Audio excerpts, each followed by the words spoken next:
Yo, what's going on, snipers, and welcome back to our Houston Sharpshooters Draft to Glory franchise mode here in NHL 22. So, in last episode, we simulated the entire season, and we didn't make the playoffs for the first time in a long time, but as you can see, Morgan Griffin had the most insane season I've ever seen a defenseman pick up in an NHL game. 107 points in 82 games, and that's even with the team having like a bottom six comprised of like 73 overall players and 75 players, but you can see the insane point difference throughout their entire lineup. He just led by a mile.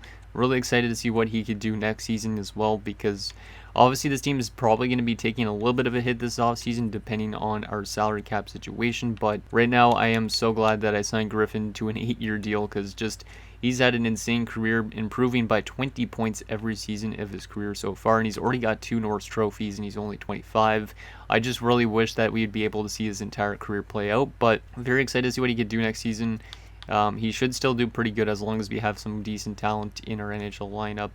And yeah, hopefully we can make it back to the playoffs eventually. But for right now, if we rebuild for like I'd say 2 seasons, and then our last 3 seasons were competitive, that would be really good. But I need to find ourselves a top 5 pick and get ourselves like an elite prospect in order to actually probably be a competitive team again. Because this team might not win a Stanley Cup, but at least we've had some really good legend players in this franchise mode, like Jääskeläinen especially, and then I could say Griffin. Thornton's been really good as well, so I've had a lot of fun with this series, and yeah, hopefully we could at least just get a chance at another Stanley Cup. But if we don't, at least I'd say it's still a pretty successful series for the most part. But anyways, before we get into this offseason and this draft and re-sign stage and all that type of stuff, we do have a couple comments to go over. So the first one is from HawksFan88. He says the only defensemen to have more points in a season than Griffin are Bobby Orr and Paul Coffey. Insane. Also, I really like Cabina, because he's apparently a similar style to Mike Modano, so he might be a good goal scorer. So yeah, that's insane about Griffin. I didn't realize the fact that Bobby Orr and Paul Coffey were the only defensemen to have more points in a season than him. So Morgan Griffin, if he continues on this pace, he might be like the best defenseman of all time if he puts up more than 100 points next season. I don't know if he will do that again, but you never know. It could happen. Also, he was saying about Cabina in terms of the draft, which I believe was the guy I was pointing out at the end of last episode. I can't remember for sure. It's been a while again since I've recorded. So yeah, Aldrich Kubina.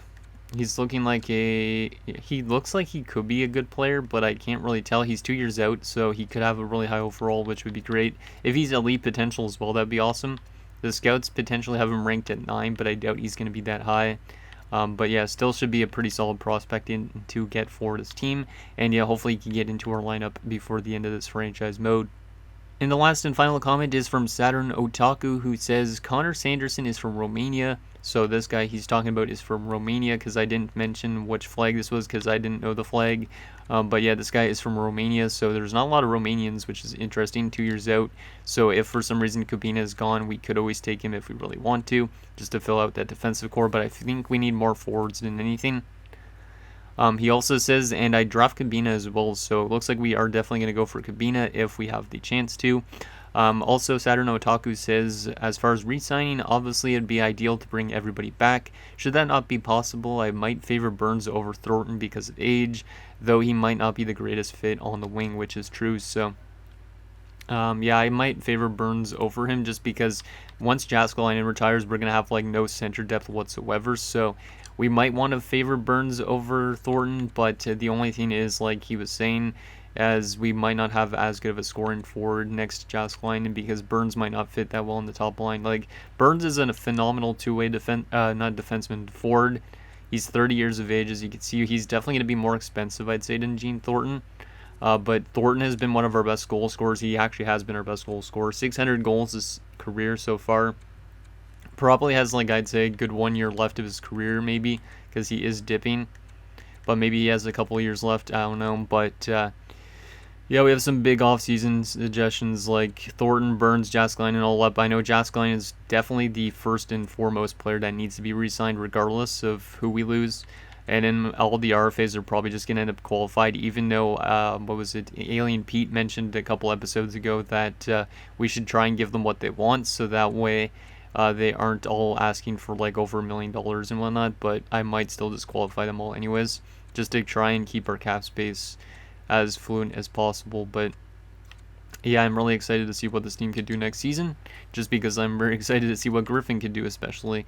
And yeah, it's also going to be sad next season because if we lose Jaskline into retirement, that is going to take a big hit to our team. So, anyways, let's get into this draft and pick up Cabina if we have the opportunity to, because now we are drafting, I think it was 16th overall. Yeah, 16th overall, so we should be able to get him. It just depends on what the teams ahead of him take. So let's see what the top 5 of this year's draft is like. So New Jersey is going to take at number 1 Nordstrom, who is an 84 sniper, medium elite. Already listed as a second line forward, so that is a great pickup for the Devils for these last few seasons. Philadelphia, number 2, is going to take Champion, who's a 78 medium elite, so a little bit of a drop off in terms of overall, but still a solid two-way forward.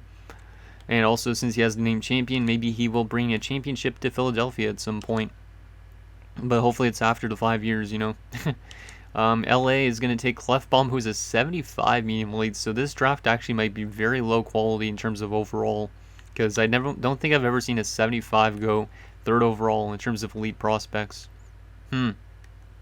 Yeah, so the first overall pick really good, but these two are barely NHL players. Like, one's a depth forward and one's an other forward, so a little bit of a weak draft class it looks like, which is a bit bad, but hopefully there's some hidden gems in it that we can take advantage of. Number 4, the Chicago Blackhawks take a 77 two-way defenseman, so yeah, a little bit of a weak draft class in terms of these elite players, because a lot of these guys, like I said, aren't really NHL talent yet, but they're very close to it. That first overall pick definitely is, though. And at number 5, the New York Rangers are going to take Havana, who's a 78 medium elite playmaker who does have X factors. So that's interesting. So technically, the 5th overall pick was the 3rd best overall. So I don't know if Chicago and LA just kind of botched it a bit, or they decided to go for their need instead of what was the best player available. Let's sim to our pick and see if we can get Cabina at 16, which we can. There was a medium elite that just went before ours, those in Hacken, which I think I mentioned him in the last episode, but doesn't have the greatest individual attributes. He's only a 64 as well. There is another elite player in Delisle. Interesting. So we might have a chance with an elite player if we're getting Cabina. Will Cabina be elite?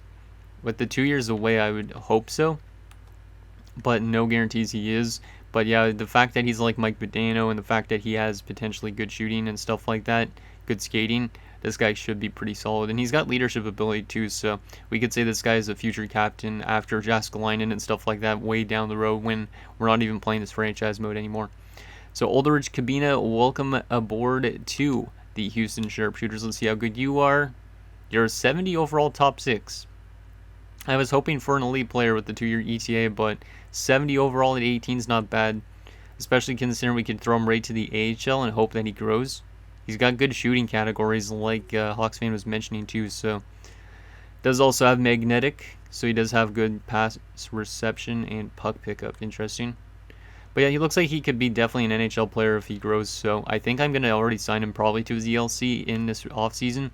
And then we'll play him in the AHL as fast as possible, because if we could get him to the NHL soon, he could probably be a good player to fill out that bottom 6 as soon as possible as well. So let's send him to the 2nd round, see what we can pick up here. Also, I am recording this episode only like an hour and a half after you guys seen the last episode, so I apologize if your comments came in a little bit late. It's just because I really like this recording these episodes as fast as possible. So Jean Bordello looks intriguing. Might be 2 years out. Or the scouts are recommending Dagenet, who apparently has no weakness in 3 years out, but is probably, I'm going to say this guy's probably a top 9. I don't see him being a top 6. I think I'm going to go with the offensive defenseman here in Jean Bordello. Why not? So welcome aboard Jean Bordello. And he's a 64 top 6D, so I don't know how it said that he was close to being 2 years out, but he's actually pretty solid all around, I would say, but I don't know if he's going to make it. Still, that's unfortunate that he's not that good. And yeah, we passed up on a top 6 forward in Dagenet. That's a bit iffy. But who knows if that guy makes it or not. But still, that's a little bit of an iffy pick there from us. But it is what it is. Not going to win them all. Bigra. Maybe 3 years out. Daniel Devereaux. Cool name, but I don't know. Does have no weakness, which is interesting, but he's 19 already. Yeah, this draft class isn't looking too good, which is not great for us. Let's just take another goalie, why not? And he's a medium starter, 54. Okay, not bad. Gives us a potential goalie, but is he going to make it? Probably not. Just based on his overall, I don't think he's going to make it in 5 years. But you never know. But yeah, this draft class is looking terrible when there's bottom sixes already potentially going. Might have to just go with the low top 6D with no weakness, 4 years out. He's 19 as well, but Nathan Weber, welcome aboard. He's a low top 6, 58 overall, so not great. And yeah, some decent attributes, but you never know. Some of those guys could randomly pan out because, like Griffin, for example, I didn't think he was going to necessarily be that NHL player, but all of a sudden he just grew like crazy, and he's been picking up crazy amount of points. So, oh, this guy is very intriguing. B on reflexes potentially, and potentially good puck handling and glove hand. I don't really need so much goalie prospects, but I'm going to take Melvin Stock because why not? And he's a medium backup, 63 overall, so high overall, which is good, I guess. Not great potential, but we'll take high overall because maybe at some point they actually have to get thrown in, you know. But yeah, we don't really know too much about the rest of this draft class, it looks like. There is a low top 9. There is still a lowly gem. Oh yeah, I forgot about this dude. I guess we'll take him next round. Yeah, I'll take him next round, I think, because I should be able to get him. And you know what? I'm going to take him now. Let's see how good this lowly gem is. 57 low elite, not bad. He was a gem. He does not have an X factor, though, which is interesting. But don't know if this guy's going to make it before the end of this franchise mode. But if he does, at least we got another low elite player. So that's not bad. And our last pick of this draft, I guess we'll just go with the low top 9 power forward. 4 years out, that's not bad. He's 20 years old at this point already, but we'll see if he makes it. So Smith, welcome aboard. He's a grinder as well. Not great attributes, but maybe a fourth liner at some point. You never know. So there's our draft. I wouldn't say it was the best draft, but Kabina should be decent if he grows fast enough in the AHL. And just a bunch of other stuff to like hopefully fill out some voids in these last 5 years. Okay, let's get to this re-sign stage because I am not sure if we're going to be able to bring everybody back. I really hope we can. Because like I said, Jääskeläinen is definitely the first priority over every single player. Just because he's probably a channel legend at this point, and he's probably the best player I've ever had. So, okay, so here we get to this re-sign stage. Hopefully there's also some former players in free agency we could sign. We have 51 million in cap space, so we actually have a lot more money than I expected. But we do have some big names, so let's qualify all these RFAs, because like I said, I'm just going to qualify them. Or maybe I'll give guys like King, maybe not. 2.6 is a bit expensive. I'm going to just qualify all these guys so I can at least retain their rights. But yeah, hopefully this team could have a good season again. But like I said, at the same time, if we could get like an elite prospect in a draft, that might turn the tides for the remaining years of this franchise mode. So even if that means with like Jääskeläinen and stuff retiring. Wow.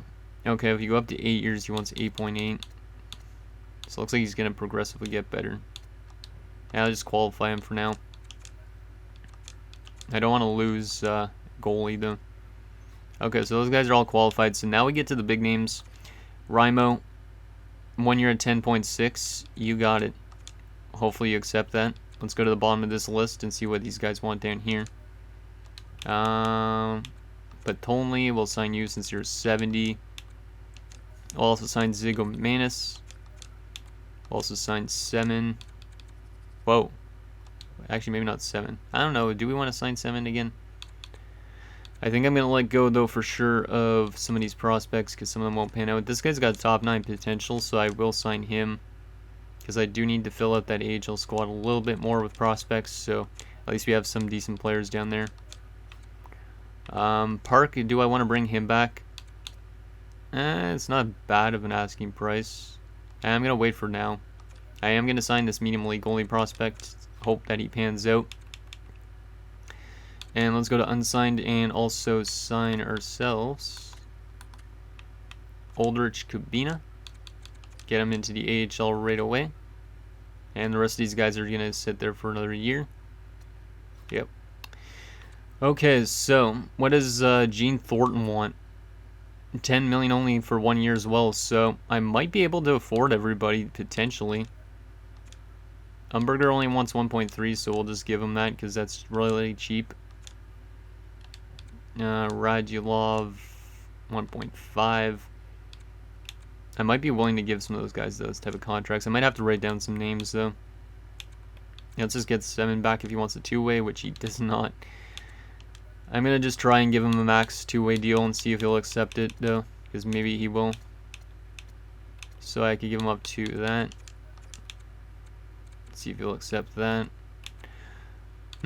Okay, so what do we got here? Okay, so yeah, Jaskalainen and Thornton only want 1 year deals. Burns probably wants a lot of money, though. Burns wants not that bad, so we actually might be able to afford all 3 of those guys, which would be great. Let's advance today first, just because I want to make sure I get Jaskalainen first before I offer contracts to guys like Petain and whatnot. So let's advance, see if we get Jaskalainen, because like I said, he is the most important one, and he does return. Let's go. He likes it here a lot. Let's go. 1 year at 10.65. I will definitely take that.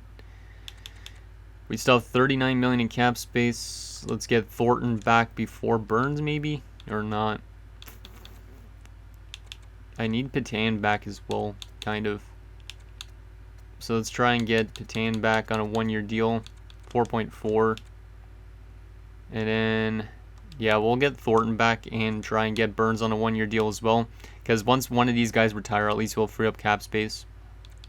So we'll give Thornton what he's wanting. And what does Burns want for 1 year? Only 11 or so. It's not too bad. We'll give him a little bit more just to see if it helps out or not. And then, yeah, all the rest of these guys, Bradley rejected his ELC because I have too much goalies, or what? Yeah, I have too much goalies that are signed, so that is really not great. That is not great, so I might not be able to offer a contract to Bradley right away. Even though he was a gem of a goalie. Unless I could find a way to let go of a goalie. Actually, I should just let go of Park because I know I'm going to let him go. So good luck, Park, and we will sign Bradley up. But yeah, that means our goaltending situation might not be that good next season. Unless we decide to run Vlasic in the NHL or whatever his name was. Okay, so all those guys should accept for dirt cheap. Right, so... These guys are all still kind of expensive, so I might have to write down their names. And then all these guys are qualified. Those guys should be signed for dirt cheap, I would assume. Okay, let's advance today, see if we get Thornton and Burns back, because those are the big two. And I think they all accepted. Yep, they all accepted. We only have 15 million left, which is not a lot of money. But we have all these RFAs, so we should be able to re-sign all of them, I'd say. But then that means we're probably going to lose these guys unless they're still there at the start of next season. But I don't think we're going to be in that bad of a spot next season. Like, all of our main guys that we just re-signed are on 1 year deals, which is good because Teratukin's contract is up, and if we let him go, that will free up some cap space for sure. So a lot of big guys on 1 year deals, but we're trying our best to keep as much of this team together as possible to give us the best outcome as possible too. But yeah, let me write down some names just so that way we could check if they're still in free agency at the start of the season. I'm actually just going to use Notepad instead of writing it down on a piece of paper like an old-fashioned guy. So let's write down Afinasenkov, because Afinasenkov, it would be a solid bottom 6 addition if we are to lose like some random other players. You know, we just need guys to fill out roster spots basically. So right winger, and we'll write down his overall as well, just because or else I might forget where he is. We'll also write down Goddard, who is a defenseman, and he is a 76. We'll also write down Radulov for now. Like I said, these guys could easily fill out the bottom 6 if they are still available. And then Semin, I don't know if he'll come back at all, but because he was more of just an AHL player anyways, we'll still write him down anyways. And then goalie-wise, we let go Park, and all these guys are qualified, so that's good. So those are the only players that are going to be testing free agency. So we will check and see if any of them are there at the start of the season that we could sign for cheap. But what's our goalie situation looking like, out of curiosity? So we got goalie, and then we'd probably be running Vlasic as the NHL backup because we got way too much goalies. We got 4 of them in the minors. I don't know why I qualified Cousins because I could have just let him go. But it is what it is. Yeah, okay, I think that's fine. Yeah, I think I'll probably just run goalie and Vlasic this season. Because why not? Then defensively, we are going to have still Sedin, Teratukin, Griffin, McGrattan, Lowe, Umberger's there, Goddard can play, Klein can play again. And then right wing wise, we got Cole that's qualified. Afanasenkov could come back. Petrovicky's going to be playing. Yeah, our team might look really similar to last year, with maybe a few more additions into the lineup, who knows. But that is that. Okay, now we got to assimilate to free agency, see if there's any former players. I don't think I'm going to sign any free agents, even if there is former players, though. Just because of our salary cap situation, because all those RFAs might add up in terms of price. But let's take a look and see anyways if any of our former players have hit the free agent market this year. Let's start off with goalies. And let's sort this by overall, because why not? See if any guys are there. Vic Benson's back in free agency, but he wants $8 million. How's he been since leaving us? Pretty solid, actually. Coming off a really good season in Dallas. Huh. I can see why he's asking for a decent amount. So there's Vic Benson in free agency again. Anybody else that used to play for us? Hopefully we don't get any players that get qualified, because I don't like when that happens. Obviously Park's back there. He wants $2 million now. He wanted less when we were doing the re-sign stage. And then defensemen. Any former defensemen of ours that have been changing teams, out of curiosity? Yip again. Yip is always in free agency, it seems like. Edmonton, New York, Pittsburgh, Philadelphia. He's been with 4 different teams in the last 4 years since leaving us. But he's still a pretty rock-solid defensive defenseman. Kind of miss him, but his asking price is way too high. Reed Roach is also back there. He wants over $7 million, which I don't know why. Interesting. He was kind of a weird defenseman. Not very great, apparently. So a couple of former players, which is interesting to see always. What about in terms of right wingers? Any big names? Like, I wonder if, what's his name, Sea-Doo is going to be back in free agency at some point. Because we have not seen Sea-Doo since we played Winnipeg in the playoffs. Doesn't really look like it. We'll go to left wingers. Not going to go too far down in this list just because, or else this episode will probably be way too long. And I'm going to probably pre-record the season simulation as well with this team, just because very anxious to see what Griffin can do. Because this team is pretty much the same, so Griffin could have over 100 points next year. Maybe he'll have even more if the bottom 6 starts developing a bit since they're younger. Nothing really in the left wingers. Center-wise, anybody that used to play with us. That's not Ark Roaston, right? Because Ark Roaston retired, yeah. I think that's pretty much it. Yeah, it looks like it. Oh wait, Lucic? Is he with us? Nope, that's the other Lucic, okay. Duke Ferraro is back in free agency, but he wants 2.8. Sucks that he wants 2.8 because I would sign him. Because that's a bit pricey. 13 million to re-sign McGrattan, re-sign Goalie. It might be worth it at some stage, but I don't know. He could be still there at the start of the season, so let's begin the sim up to next season and see if we have a decent amount of cap to sign some former players at the beginning of the season. Some of our RFAs are already accepting, which is great news.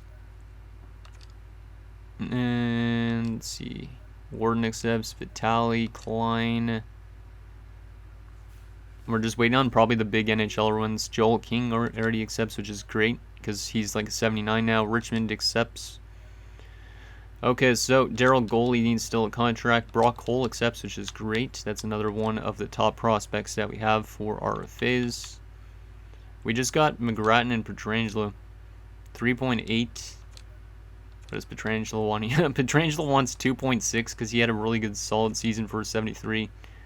Interesting. I'm going to still let them hold out a little bit longer, it looks like. Goalie I'm going to get for over $1 million. Why not? That's cheap. Yeah, these two are going to hold out for a little bit longer. But I might be able to sign some former players because of the cap situation. So let's go back and see if Duke Ferraro is in free agency, because he could fill out our bottom six pretty nicely if we have the cap space, which we probably will. Duke Ferraro, are you still in free agency, or did you find a home? He looks like you found a home. Yeah, I think he found a home. That's unfortunate, because he was the one guy I had my eye on especially. I guess we'll just continue simming to next season. That is unfortunate. Wanted to potentially bring him back because, like I said, he could have been a good fit on that bottom six. McGrattan accepts, which means we're just waiting on Petrangelo, who's probably going to be the one that's going to try and hold out because he's a 75 and wants over $2 million. He just thinks after one good season that he could get paid. Okay, let's see how much he wants now. We have $12 million in cap space, which is good. And he still wants 2.6, so he has not budged at all. I guess I will just give it to him since we have the cap space. Might as well. And then we have $10 million in cap space to use towards former players if there's any of them. Let's see if he'll accept. There you go. Petrangelo accepts. Let's take a look at free agency again, see if there's any former players to just bolster our roster a little bit. We might be a little bit weaker considering we just lost Park as our backup, but you never know. That's not our former Johansson, right? Nope, because our former Johansson, I think, retired. Goalie wise, though, we don't have enough room for any more goalies anyways. Park is still there in free agency, only wants 875. I would bring him back, but I would have to let go of one of our goalies, and I can't make trades, so there's nothing really I could do about the goalie situation. Alex Sweat's over there too. Has he even got a home since he left us? No, he hasn't. That's unfortunate. We go to defenseman. Any former defenseman we could sign. Yip is still there, but he wants 3.6, which we actually have the cap space. Yip has definitely dropped his asking price. I might have to bring back Yip here. Is Watkins ours too? No. I remember that name though. I might have to bring back Yip to bolster our defensive core a little bit. Bryson Orr, I remember that dude as well. Schulz is there, but we don't really need Schulz, I don't think. Let's see what else we got here. But yeah, I think I might bring back Yip for 1 year just to bolster that defensive core a bit. Oh yeah, there's also the guys that I just wrote down their names. I forgot about Afinasenkov is there, so we will sign Afinasenkov up for sure. What else are we looking on? Let's see. Nobody on this portion. Oh, Semin? Was Semin ours? No, that was a different Semin, right? Yeah. Left wing wise. Actually, no, we need to check centers for Radulov, which should be still there, hypothetically. He's not really that great, even overall. Radulov, where are you? Did Radulov sign somewhere? Might have. Yeah, I think Radulov might have signed somewhere. Oh no, there he is. That's him, right? Yep, there he is. Sign him up as well. Just got to fill out this roster a bit, you know, because that way we'll be a little bit stronger. And yeah, I think we will sign ourselves Yip. Let me just make sure our defensive core could actually use it, because if we could bring back Yip for 1 year, it will definitely help out this team a bit. Yeah, because that top six pairing definitely needs somebody, and we could definitely send Umberger back down because Umberger hasn't really panned out the way I was hoping. So yeah, we're going to bring in Yip on a 1 year deal. Since we have the cap space, we might as well. I don't know if it's going to make a difference this season, but you never know. So 1 year deal for Dante Yip, who has not played with us in 5 years, I think, now at this point. Let's advance a few more days till we get to the start of this preseason, see if we get them to sign. And Radulov, Afinasenkov, and Yip all accept. Perfect. Okay, let's get our roster set up for the season, and then that'll be it for this episode. So a little bit of a longer episode. Apologize about that. So we will go to the in the system first, and we'll call up Yip, Afinasenkov, and Radulov. Petrangelo actually should be up as well since he's making technically 2.6. So we'll send out Griffith, Zigomanis, and we will send down... I guess we'll send down Klein. Yeah, we'll send down Klein. And, yeah, that should be good. Technically, I should call up Pietrangelo, though, because of that cap hit. And then we'll send down DeSalvatore, so he gets a little bit more growth. And that should be good. So let's go to edit lines. Let's just go best lines here in the NHL and just go best lines in the AHL quickly as well. And let's set up our lineup so it is good. So let's start off with the NHL squad. So Thornton's dropped down to an 85. Wow. How the times have changed. Jaskine and Thornton, both potentially retiring this season. Never know. It'd be fitting that they both go out at the same time, though. And yeah, that's good on that front. I guess we'll leave that like that. Yeah, it's probably pretty good. We might put Pietrangelo at center instead since he's got better face-offs. Yeah, that's pretty solid. It's not bad. It's probably a little bit better than last year. And then defensively, Griffin's going to the top pairing. I don't care about that, Teratukin. And then Yip will play with Umberger, I guess. Or should Yip play on the top 4? No, that doesn't really work that well. Unless Vitaly works better down here. Nah, we'll run with Umberger this year. We need to find Yip some penalty killing time, though, for sure. Goalie and Vlasic. Oh, I don't like scratching Dane Lowe, though. He's not bad of a player. I might rather Dane Lowe in the lineup over Umberger. And then we'll send down those other 2 players that are scratched. Yeah, we'll play Dane Lowe instead with Yip. And then we'll send down Vitaly and Umberger. And then that's our roster. And then I also got to set up our power play a little bit, just to make sure Griffin's on the right spots. So we were going to send down Vitaly and Umberger. That's who it was. Because those guys are some extra defensemen. And since there's no injuries, might as well. Let's just go best lines again down here. And let's make sure those AHL lines are set up right now quickly as well. Let's take out Cousins, put in Bradley since he's got elite potential. Anybody else need to play? No. Okay, that's good. I'll leave the way that's set up because I don't care about it too much. And then we got to set up our power play line in the NHL. So we will go with Griffin on the first line power play. Yeah, I guess we could put all the big guns on the top unit. Why not? Or maybe I'll put Patan up there. Nah, I'll put Patan down here. Yeah, that's fine. Yeah, we'll go with something like that. Go with something like that as well. And then we go on the penalty kill with Yip up there instead of... Actually, no, maybe we'll leave it the same. Yip should be fine with that. Maybe I'll swap Teratukin and Yip. Just make it a little bit better. Actually, maybe not. Maybe I will. Just to change it up a little bit. Because I don't want Yip complaining about ice time. So there you go. That is set up. And that is our team for the 2040-41 season. Is that team going to be a playoff team? I don't know. It might just barely miss, but it's a very intriguing team, especially with Griffin on the back end. You never really know how this team is going to assimilate. So anyways, guys, that's going to do it for this episode of our Houston Sharpshooters Draft to Glory franchise mode. So in next episode, we will simulate the season as we kind of just like test the waters again, just like last year, and see if our team could make it to the playoffs. And if they don't, hopefully we don't just barely miss the playoffs, because I would like to get a top 5 pick if we can, because if we could get some elite players into this roster and then also not suffer any big retirements, this team might have a chance to get to the playoffs and at least make one more run for a Stanley Cup. So let me know what you guys think down below, and I'll see you guys next time.